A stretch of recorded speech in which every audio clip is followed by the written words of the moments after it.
have a 12-year-old son with autism, and I also have a 20-year-old nephew with autism. My son was diagnosed at the age of 5, and we knew a long time before then that he probably had autism because it had been confirmed by his speech and language therapist. But it wasn't until he was about 5 that the paediatrician actually wrote down in black and white that he had autism, and that again is something that we had to push for to a degree, because you do find that some of the professionals don't like to actually diagnose your child with anything whilst they're particularly young. Although I do know nowadays that children are being diagnosed at the age of 2 onwards, which is a good thing because then they get the early years intervention. And I think maybe in years gone past, children who have not had a diagnosis until the age of 5, people don't know exactly how to deal with them with regards to education and other things, because they don't exactly know what it is that they have. They don't have that hard fact, that hard diagnosis. As I said before, our son was diagnosed at 5, but we sort of knew from the age of 12 months really, because he didn't speak and he wasn't picking words up. He hit all his milestones as a regular child should do.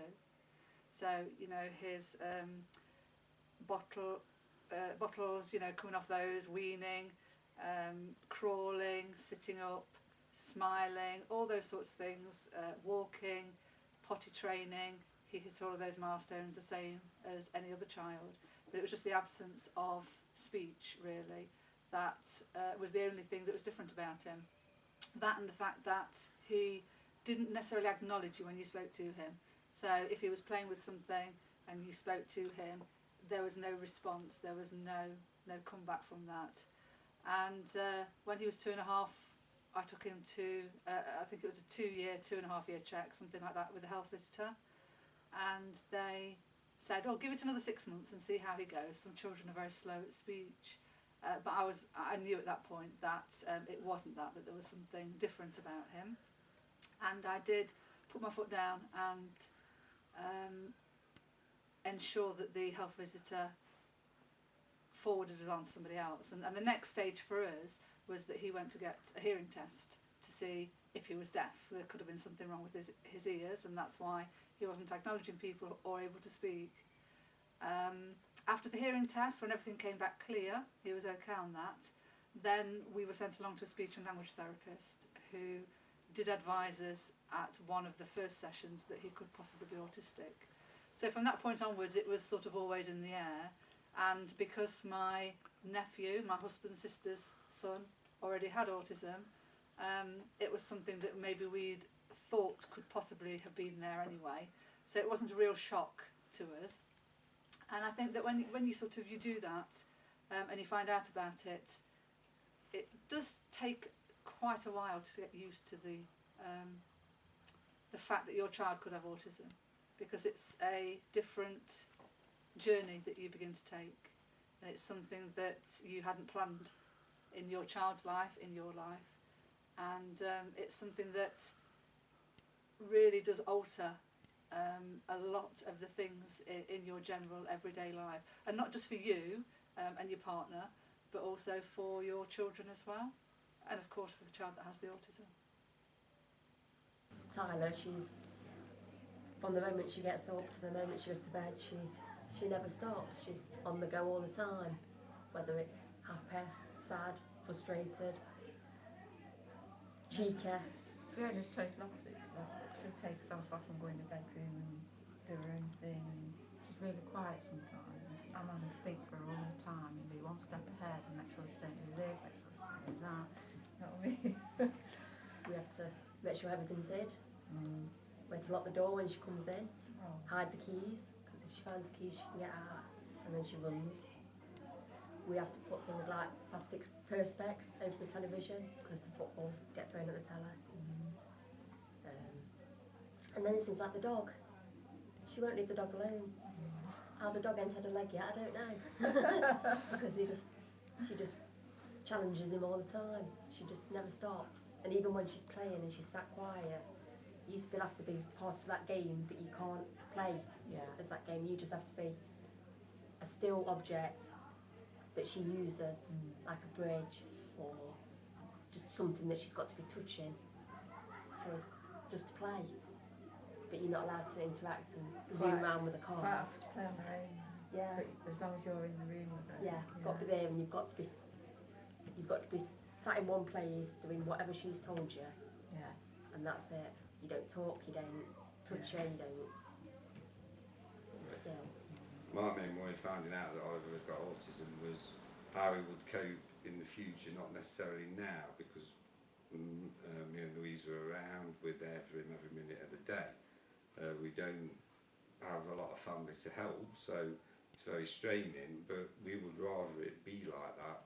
We want to be involved with everything he does. But my biggest worry was, and is still now, is when schooling is finished, what he will become when he leaves school.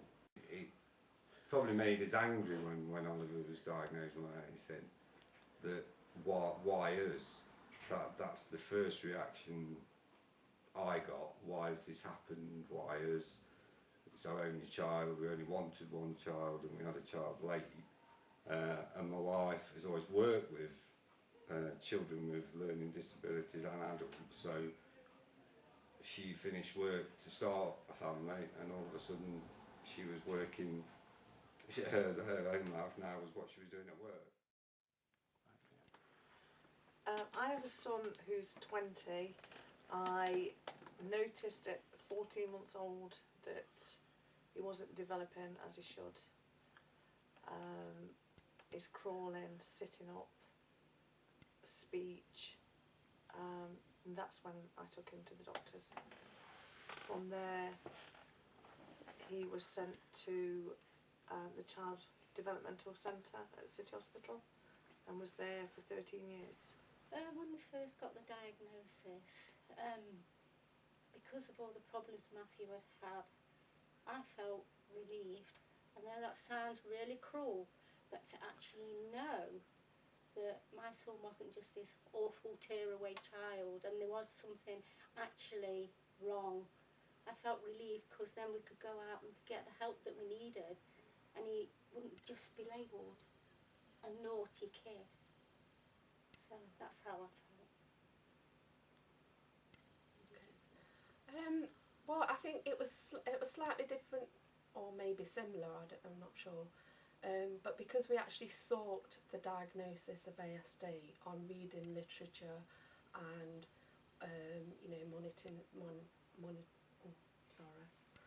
monitoring his behaviour, then yes, it was a relief, because it was a relief that they were actually listening, because as a parent I felt it was important to get the additional label so that there was a full understanding of his condition rather than a partial understanding. When Sean was first diagnosed, it was a while ago. He was between 2 and 3 years old. Same day I found out I was pregnant again. I sort of knew it was coming, but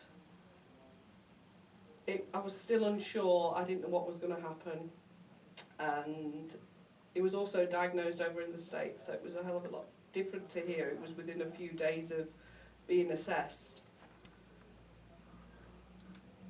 Mine was a relief, because I argued with the health visitor for about a year and kept saying there's something wrong with him, there's something, that sounds horrible, don't it?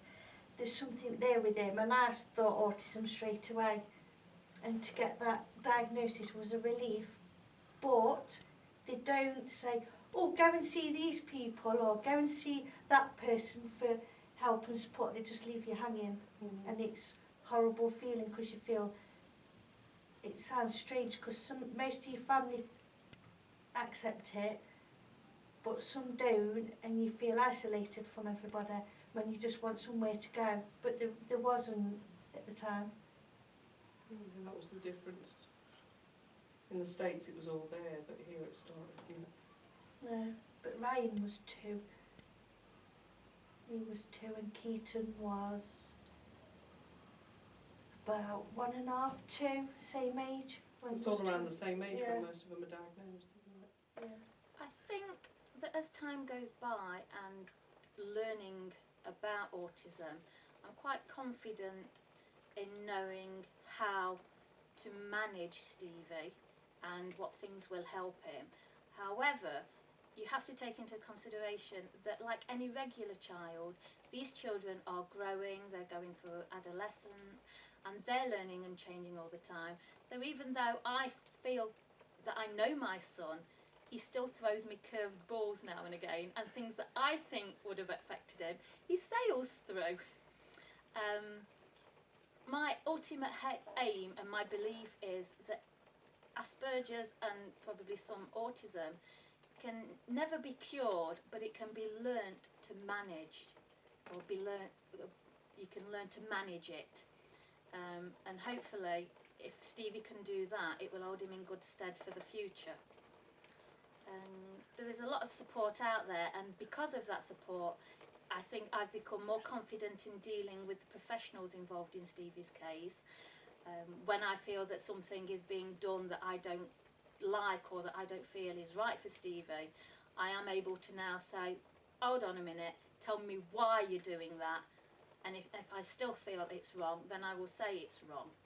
And if I feel that Stevie needs more support, then I will ask for that support. You don't always get it, but if you do it in the right way, they do tend to try and help as much as they can. With regards to support, once we'd found out that our son had autism, there was really nothing at all out there, or nothing that was made obvious to me. The doctor handed us a brown envelope with a few very heavily photocopied, fading information leaflets in there, and that was it. Basically, you know, you were sort of sent on your way, and when you were told that your child would be seen again in 6 months by the paediatrician just to see how they were going on. And even the speech and language therapy sessions that our son attended, they weren't therapy. It was really the speech and language therapist speaking to me to see how I could work with my son. And I think that this is a bit of a misconception with speech and language therapy. Parents are so grateful when they get it because they think this is it now, you know, our child's going to get help with speech. But the child doesn't really. It's just really advice. So they are speech and language advisors more than anything else. And we really left the social side of our son to school, really. And he was in a mainstream school at that time. And there wasn't really any groups or clubs or any particular place that we felt that we could go to get information. Not that we were really wanting to at that point, because I have quite a heavy research background. So for me, I was able to look it all up on the internet, research it in a big way, watch lots and lots of different information DVDs, things like that, so that I knew more and more about it. And I think that his social interaction with other children, as it was at that time, came from attending his mainstream nursery and then moving on into the infants and the juniors. And the friends that he had there, he had a couple of good friends, and I became friends with their parents, and we sort of went on holidays together and things like that. So he sort of had a social aspect to his life, although he wasn't really that interested in the social aspect to any high degree. He would seek out from his friends the types of things that he wanted to do, and then once he'd done them, he was off doing his own thing again on his own. And as a parent, you feel that you want your child to have that social interaction with other children, to play with friends and do that type of thing. But you have to bear in mind that it's not necessarily what your child wants, and it's not necessarily what your child needs. It's something that you as a parent feels that your child is missing out on. And I think that once you can get your head around that, it helps you with your child, with their social aspects of their own lives. Some of my family members have been fairly supportive. One or two have actually told me that there's nothing wrong with him and I should knock it out of him. Another one has told me that I've ruined his life, and if there is anything wrong with him, he should be locked away, which I find very upsetting, but I try and think, well, they're entitled to their opinion, so I just let them get on with it. I feel that my family, or some of my family, didn't accept that my son had got disabilities. And I still feel to this day that some of them don't understand his condition. Some members of the family accept that they've got autism, but they don't actually know what it is, and they do try the best. But then other members of the family, they tend to blame me, saying it's my fault that they've got autism, and it's how I've made them and how I've treated them that they've got it, and that. There's not really been any really adverse reactions to the fact that our son has autism. He has older siblings, all his siblings are older than him, and they just really see him for the person that he is rather than the person with autism. I mean, some of the things that he's done over time has made them laugh, you know, but they're not really laughing at him, they tend to laugh with him more than anything else. Some of the quirky things that he does. With regards to extended family, those that do interact with him, you know, extended families, we don't see them very often, but those that do, they just treat my son as a regular child. You know, they don't even talk or acknowledge the autism in any way, shape or form, really. My daughter, she's got very serious sensory issues. She doesn't like the sound of her sister's voice, certain sounds that are made in the house, and she constantly wears her headphones. She likes to sit in a room and just keep her own company, as does her older brother. They don't mix much with the younger two. They like to keep themselves to themselves. The older one's very repetitive. He constantly repeats his scene every day. But again, they both prefer their own company and will sit in the room either watching films or playing on the laptop. Mine's a little bit different because Callum does live independently, so I just go down to assess and to just make sure that he's done what he's supposed to do.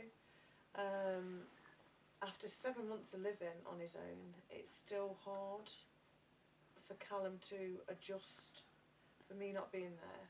So he tends not to clean up and do things that he's supposed to be doing, but he still has his little traits when he was younger, like his routine when he gets up, he has to play on the Xbox, he has to watch a certain TV programme. He's very repetitive with his speech, but it's better than what it was, and I think we're going to get there. It's a long struggle, but we will get there.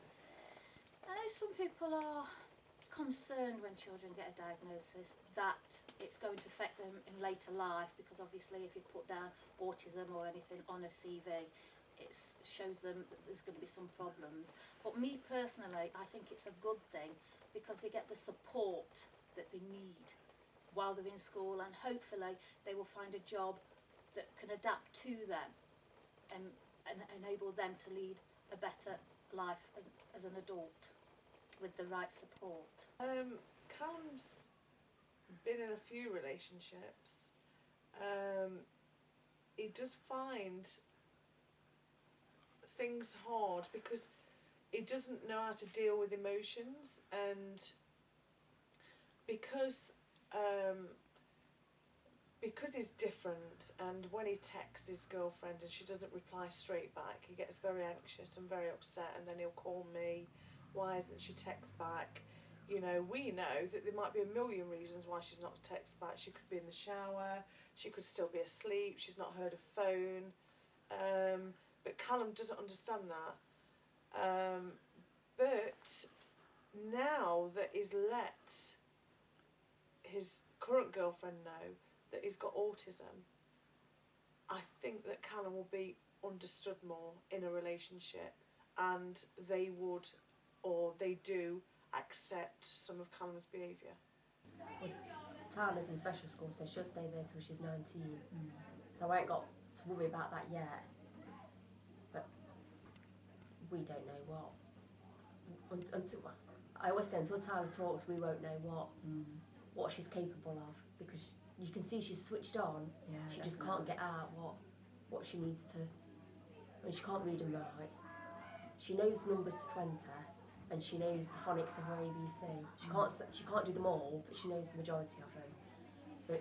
But she couldn't tell you that there's one cup sat there, and there's 2 chairs. There's no concept of how many's there. It's just that she knows that a number 2 is a number 2. Like, she knows that I'm mum, but she don't realise that that's because she come from my body. Yeah. She just it's just a name for her. I'm mum. Same as Caitlin. I mean, I always asked once if she knew her place in the family, and I said she knows I'm mum and she knows Trev's dad. Yeah. She knows Caitlin is sister Caitlin, but she don't know that that's because we're blood related. She doesn't understand things like that. And when she's older, we don't know what's going to be out there. We know she won't always live with us, and we've already made that decision. She won't always stay with us because she's too unpredictable, too volatile. And she makes Caitlin's life hell. She can make everybody's life hell when she's on one. So to think that she might have a job one day, I can't even think about it. If I see it as if she can feed herself and can handle money, that would, and get from A to B on the bus, Yeah. that would be enough for me.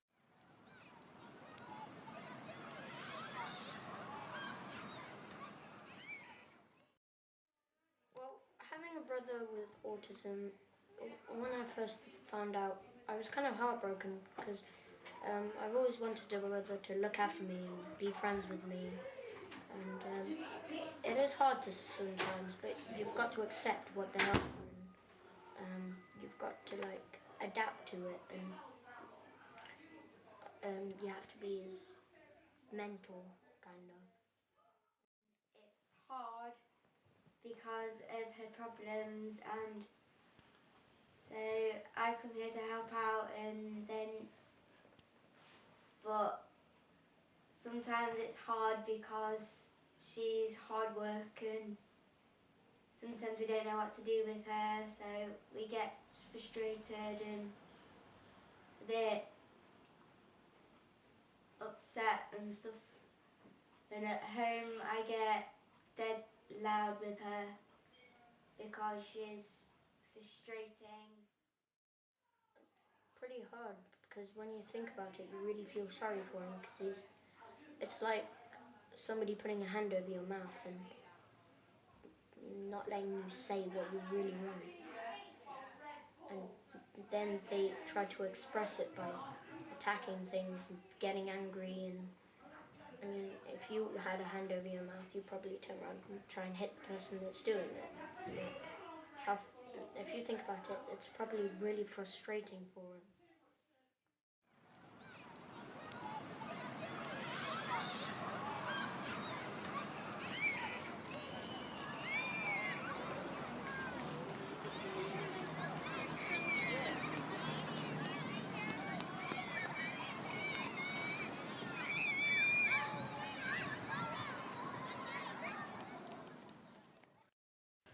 Well, fears for the future for a start. As he gets older, we're not sure what's going to happen. He has the communication, but what's going to happen when he has to go to work? Will he be able to go to work? If they can live independently, or finding the right place for him to go with the right support. Yeah. And, Are we going to be around long enough to help them?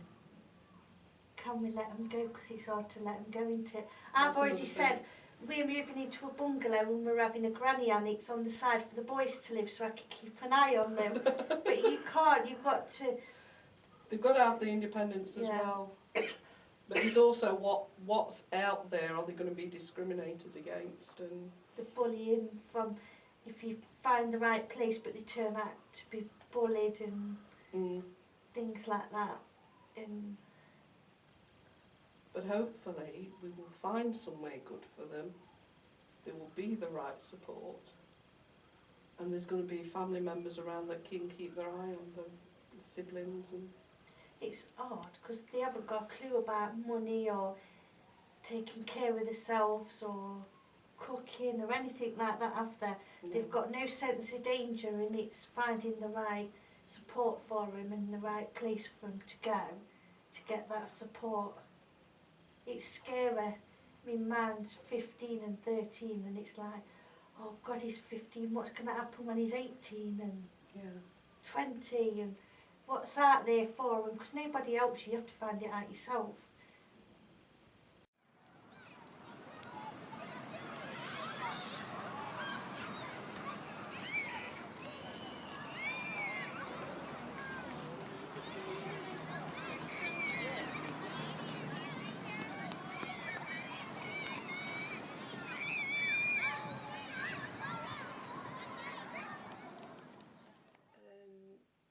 The biggest thing about autism is getting into your child's head and their way of thinking. But if I could give anybody any advice now, I would say don't wait too long to get support from other parents. It's really important, and they do help you along that path. Because it helps you to help you. It helps you to help yourself, and to help while you're helping yourself, you're helping your child. Develop a thick skin. If you suspect your child has got autism, then go and see a paediatrician and get a diagnosis. Don't sit there thinking what ifs and what nots. Go out and seek the help that you need. Try and get involved in a support group, because they help you realise that things aren't always as bad as it seems, and there are good times. And to remember that they are your children and they are relying on you to do the best you can for them. And believe me, it is worthwhile when they look at you and say, I love you. Make your voice heard and look for the support groups that are out there. Having a child that's diagnosed with autism doesn't mean it's the end of their story. It just means it's the beginning of a new chapter.